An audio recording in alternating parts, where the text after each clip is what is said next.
Hello friends and welcome back to the Dark Side of the Word book reviews. Today I'm going to be reviewing The Ladies Rewrite the Rules, okay? And I know you're like, dude, this is not the brand. This is not what Dark Side reviews. Well, I read it and I want to bitch about it. And so you're gonna go through it. As usual, this book review will be done in two parts: a spoiler-free part at the beginning, and then I will warn you and do spoiler conversations at the end, just to kind of be able to dish and share my thoughts about more details than I can without spoilers. Okay, I also want to warn you, guys, it has been the 4 weeks from hell. I don't even know how I'm sitting here right now to record this. I am not prepared to record this book review at all, okay? And I just want to warn you guys, I'm doing this off the cuff. I may go bonkers. I may just shroom everywhere with this. I'm sorry. Please put up with me. Hopefully you are a loyal listener and a watcher at this point and just are here for my beautiful face and all the shit I'm gonna shit about. Shit. See, we're already going off on the track now. We are going down that road.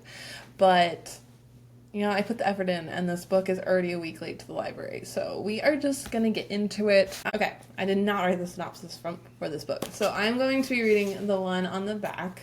Told you I was not prepared for this. So let's see how good it holds up to what I do. All right, Diana Boyle, a wealthy young widow, has no desire to ever marry again. Okay, decent start. Particularly not to someone who merely wants her for her fortune. I mean, I'll agree. So when she discovers that she's listed in a directory of rich single women, she is furious, and rightly so. She confronts Maxwell Dean, the man who published the Bachelor's Directory, and is horrified to find he is far more attractive than his actions have led her to expect. However, Diana is unmoved by Max's explanation that he authored the list to assist younger sons like himself who cannot afford to marry unless it's to a woman of means. She gathers the ladies in the directory together to inform them of its existence so they may circumvent fortune hunters' efforts to trick them into marriage.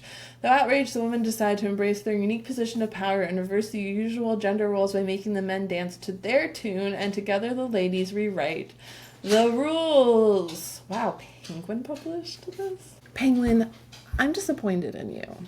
I expected better. To no surprise, you said again, this is not the brand of Dark Side of the Word. We read darker romance, funny romance, and we also read horror books and sci-fi and fantasy. Why the hell did I pick up a lavendery purple descript book like this? Do you want to take a guess? Does anyone want to comment below? It's just sitting on the shelf of my library. This is done. This is the last book I have randomly grabbed on my library bookshelf in like 3 months. Maybe that's a little long. And right now I am booked through for a while for the next 2 months of reading. So there will be and I have no room to change from the schedule, so there will be no random grabbing, okay? I promise. So what do I want to say spoiler-free about The Ladies Who Write the Rules? Okay, so the description synopsis did a great job to set up the story. Essentially, Diana is sitting in her parlor one day with her sister-in-law because she's a widow, and these two random men show up with no connection to who. Like, they're coming up with fake stories of how they know her and her deceased husband and yada yada yada. And so we set the stage where her butler is able to steal the directory from one of the men, and then she goes and confronts the author and yada yada yada. We get to all that. Okay, so in every way that time I got drunk and saved a demon was in-depth and had great characters and layered and great and concise and compact in its form, Ladies Who Write the Rules had barely anything to keep it together. You would think that the whole book is about this directory, and in a way it is, but this whole book is not about the directory. It is just the jumping off point, and they kind of lead it up. This is a woman-led, like, progressive feminist take on Regency, right?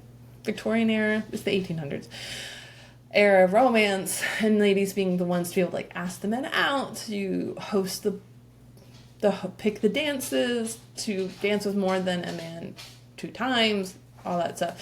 But really, it's a little basic. And I think that, especially it being a Penguin Random House book, because I'm kind of shocked about all this, I think that this book could have delved a little bit more and done a little bit more and had a little bit actually more politics in it. Is that bad of me to say? But maybe some more feminist movements in it. I think this book was picked. This is not her debut book, so she was already building an audience. But I think that it was also picked because of the love for Bridgerton. To me, this is a very Bridgerton coded. It's got like the pastel-y colors. It's got the pretty dresses. It's got the idea that women are going to rule the show.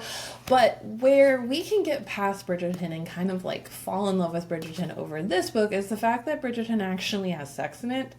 And I don't know, to me the characters had more depth than what I saw in here. And this is just very G-rated, very G-coded, very safe. So if you're looking for a book about Regency London, Victorian era London, and you want clean and vanilla without any real fear of anything bad actually happening, and this is the book for you. And in all the ways that that is presented, those are all the reasons I didn't like it. Yeah. Well, so surprised there. I didn't like the book.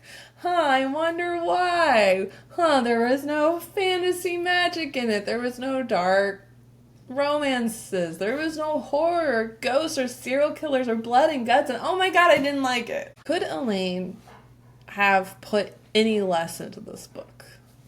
I don't want to bitch. I'm trying so hard to review books.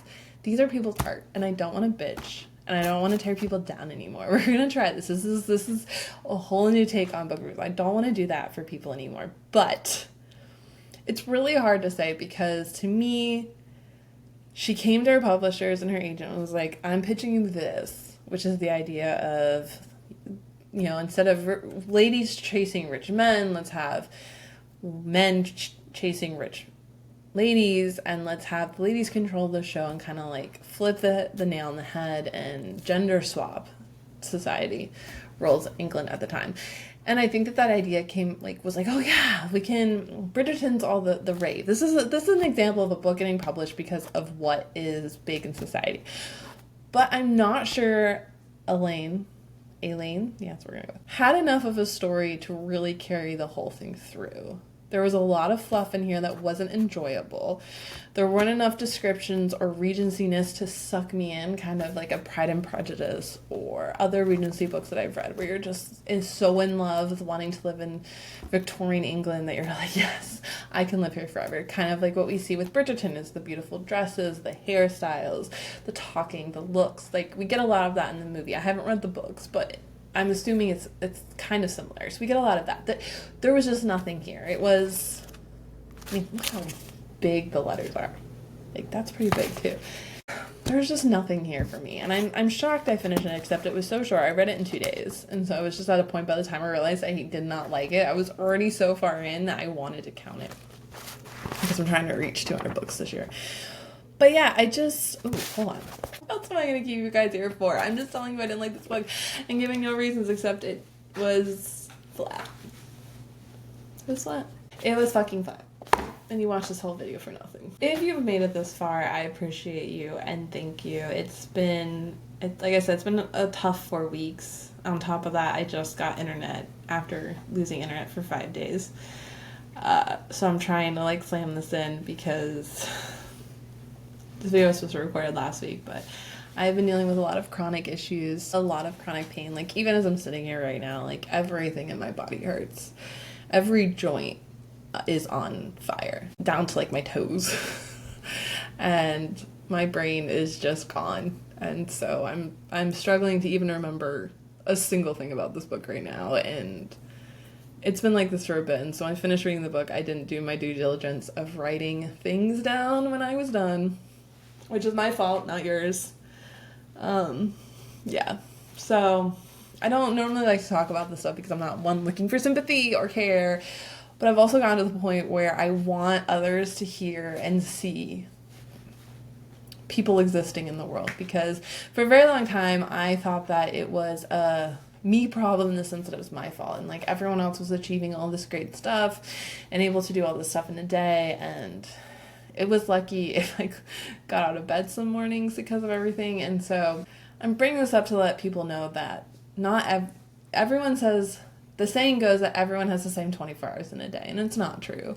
People do not have the same 24 hours in a day. A lot of factors go into play into how much time you can actually access in a day, and how long it takes you to do something, and how you can function. And sometimes being able to hold a phone can get too much. And I'm going to pay for this later, but I wanted to try to at least come on here. So if you're going to take anything away, you see this on the library shelf of just a grab real quick, featured book, don't do it. Don't do it. If you like the books I read, and you like what I like, don't do it. Just don't do it. But thank you so much, friends. Hopefully, please give me another chance if you're first time checking out with me. Go and check out one of my other book reviews. I promise they are so much better than this. But if you did want to show some support today, just make sure, please give this video a thumbs up, and make sure to subscribe and leave a comment below about books you might have randomly grabbed or got sucked into reading. And if you'd also like to check out, I co-host a podcast, a weekly podcast, yeah. It's on here as a video or audio only on Spotify. iTunes, Apple Podcasts as well. Okay, I'm going to sign off now before things really go down the tubes. But thank you so much, friends, and I hope that you are doing amazing right now.